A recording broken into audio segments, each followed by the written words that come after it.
défilé du Père Noël à Québec en 2017. On a les décorations pour nous aujourd'hui.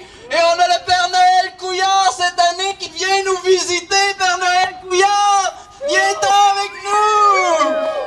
Le Père Noël Couillard qui cette année a été rebaptisé le Père Forêt, comme dans Forage, l'appelez-vous? Bonjour Père Noël, bienvenue ici. Je vois que tu es avec tes reines. Non, je crois que ce sont des caribous de la Gaspésie, assiégés par les pétrolières. Merci d'être ici, Père Noël, bienvenue. Vous savez, Père Noël Couillard a toujours des beaux cadeaux pour les Québécois. On s'en souvient à Paris. À Paris, oui, on s'en souvient à Paris en 2015, lors de la signature de l'accord de Paris, le Père Noël avait dit: nous, les hydrocarbures, on n'a aucun enthousiasme au Québec pour les hydrocarbures, Paris 2015. L'avenir du Québec n'est absolument pas dans les hydrocarbures, Paris 2015. Merci, M. Couillard, pour ce beau cadeau.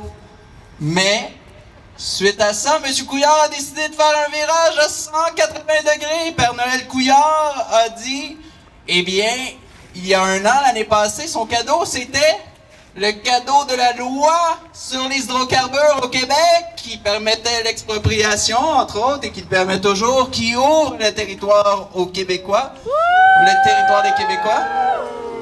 Oui, Père Noël Couillard, qui est descendu de son pôle noir, là où le pétrole coule à flot. Je vais peut-être changer le micro, hein? Ouais, là où le pétrole coule à flot. Monsieur Père Noël Couillard, ce qu'il faut comprendre, c'est qu'il a non seulement fait un virage à 180 degrés, mais il s'est même pratiqué toute l'année. Toute l'année, Père Noël Couillard a commencé à distribuer les cadeaux, mais malheureusement, il s'est trompé. Il a commencé à distribuer les cadeaux pour les pétrolières et les gazières. Pendant toute l'année, il a distribué des dizaines de millions de dollars aux pétrolières et aux gazières au Québec. Père Noël Couillard, mais où allez-vous? Et c'était pas suffisant, hein? Bien sûr que c'était pas suffisant.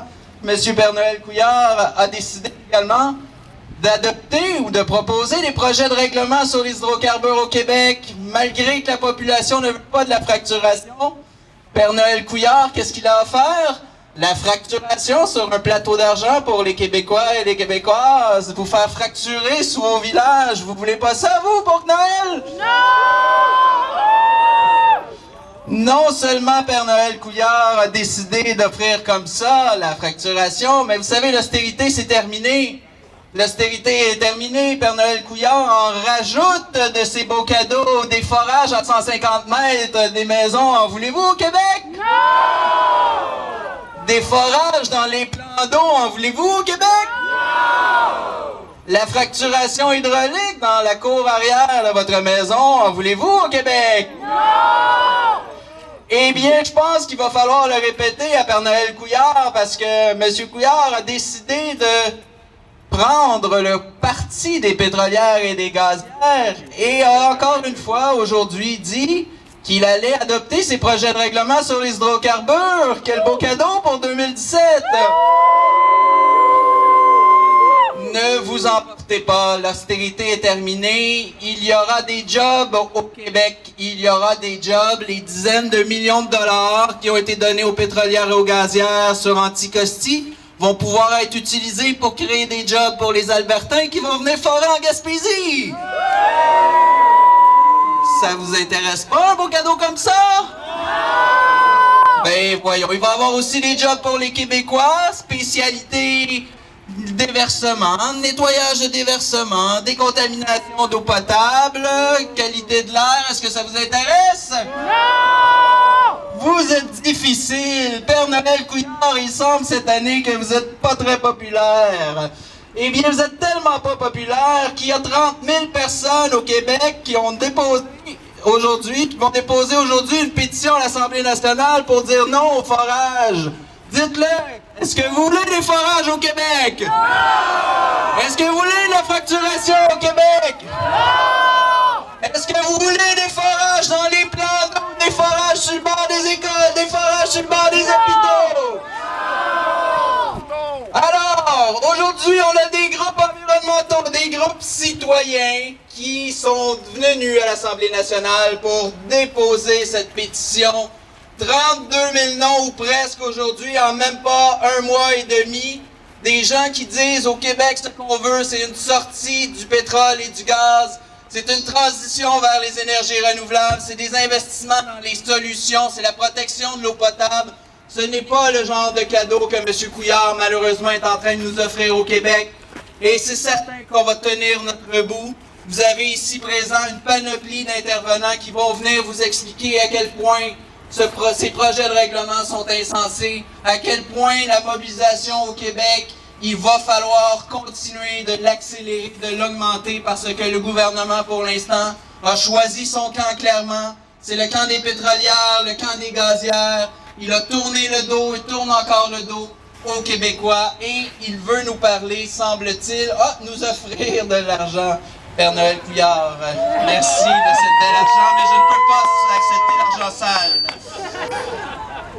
J'ai ici avec moi Christian Simard, qui est directeur de Nature Québec. Nature Québec qui est toujours là pour protéger les écosystèmes, les caribous, les reines de Noël. Et je te passe le micro, attention, ça fait... Oui, c'est ça, on va le mettre plus bas, je pense. Vous allez entendre pareil, hein, vous entendez. Merci, le petit lutin Bonin. Merci. Fait un beau travail avant Noël, travaille très fort, le lutin Bonin. Il y a près de 32 000 personnes, 32 000 personnes qui disent non, qui disent retirer les règlements, puis demain matin, la transition, pas après le gaz naturel, pas dans 50 ans, pas après avoir financé les hydrocarbures, fait des projets, parce qu'on a le temps, hein, l'urgence climatique. Ah, urgence, c'est vrai. Donc, on a le temps? Non, on n'a pas le temps. Et non, toutes les énergies des Québécois doivent être tournées vers les énergies renouvelables. On nous dit, oui, mais on ne peut pas abandonner les règlements, ça créerait un vide juridique. C'est grave, c'est grave. Et vous savez, normalement, la nature a horreur du vide, mais elle aime beaucoup le vide juridique. Parce que pendant qu'il y a ce vide juridique, si on retire ces règlements-là, ben, il n'y a pas de fracturation. C'est sûr que c'est pas une interdiction formelle, ce qu'on voudrait tout le monde. Mais c'est quoi l'urgence? L'urgence, c'est parce qu'il y a des lobbies qui veulent tout de suite faire des projets en Gaspésie, qui veulent tout de suite faire comme dans la forêt jolie de Lotbinière, comme Kester, comme Repsol, de tout de suite faire un projet pilote de gaz propre. Donc on veut pas ça. Et aujourd'hui, on le dit fort. On n'est pas nombreux ce midi, c'est plus un petit événement après Noël, mais on est quand même 32 000. Voyez? On est 32 000 aujourd'hui à s'exprimer très fort. Et cette bataille-là, elle n'est pas perdue. Les élections s'en viennent, hein? C'est un enjeu électoral aussi. Les comités de citoyens dans vos comtés, tout ça, là. À un moment donné, il y a des heures de vérité, là. On ne peut pas tergiverser avec ça, là. Il y a un an, à peine un an, plus d'un an, il y avait une loi qui a été adoptée, la loi 106, sous le bâillon. Et là, on veut... Puis là, on veut finir la sale job en présentant des règlements avec une petite consultation dans la Gazette officielle, là. Puis après ça, ni vu ni connu, je t'emmerde, avec des règlements quand même qui permettent carrément des forages dans des réserves phoniques. La réserve phonique de Matane, la cathédrale de l'Orignal.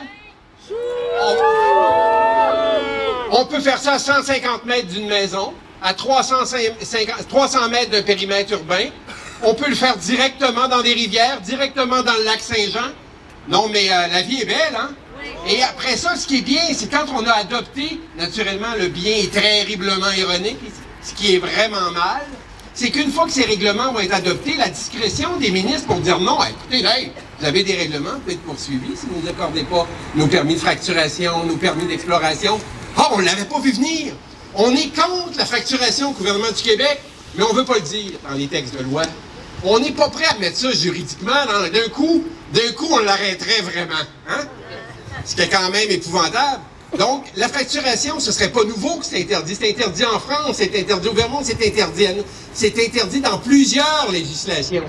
Donc, c'est important, nous aussi, d'embarquer dans ce mouvement qui dit non au pétrole sale, qui dit oui aux énergies renouvelables. Demain, toute l'énergie, l'argent qu'on met là, à financer le gaz naturel, à financer les pétrolières, parce qu'en plus, ils nous demandent de payer, là.